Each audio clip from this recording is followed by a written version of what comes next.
Okay, AP Physics students, here is a perfect demonstration of data from your free fall lab. I have obviously not a notebook that I'm dropping on the floor. I've got my Vernier software running. I'm going to click the collect button, and then I'm going to drop my notebook and get a terrible data run. So I know it's a terrible data run because there's where my curve should be, and instead I have a little funny blip. So I'm going to do it again. Get my notebook set back up. Click the collect button. Beautiful. So that is my data. So now you use your human brain because you're intelligent and capable people, and we are going to analyze this graph. All of the stuff over here, look at it. It says it's about 1 meter off the ground. I know that that is when my notebook is at rest. Here's where I was holding it before I let go.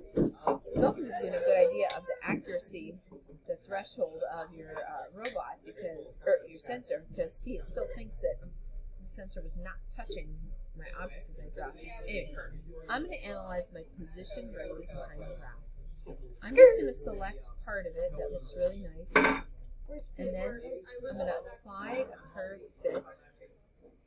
That may look like a linear line, but you can tell, nope, it's curved at the bottom and curved at the top. So I'm going to choose quadratic fit. Look how beautiful that is. I'm going to apply that quadratic fit right here. And what I get is this equation for my line. So I could do the same thing down here.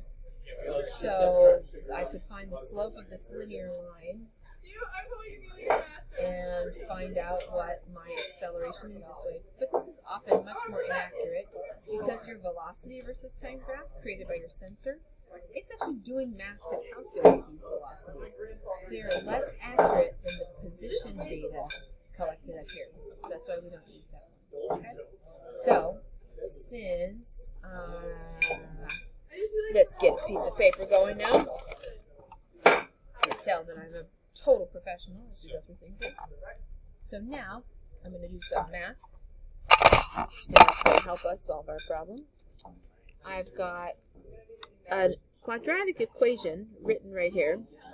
They tell me it's in this form, which is the form you may have seen in math class before. And they tell me what my numbers are. I'm going to write this like it is one of our equations from kinematics instead. So here, oops, that's an X, sorry.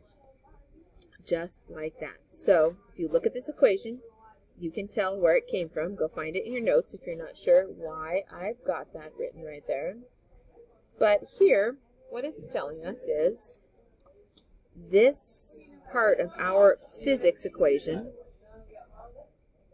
corresponds to the A value in our math equation.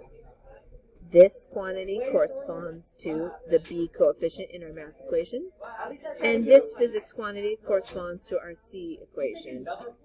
So, the very last step here, I know that the coefficient A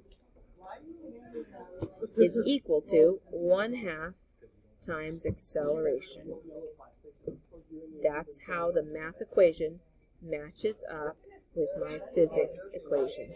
So I'm going to look over at my graph, and I've got 4.725 equals 1/2 times the acceleration, hopefully of gravity, and I want to solve for what was that acceleration. Both sides times 2, cancel, cancel. 2 times 4.7 is 9.45. And I know an acceleration has meters per second squared.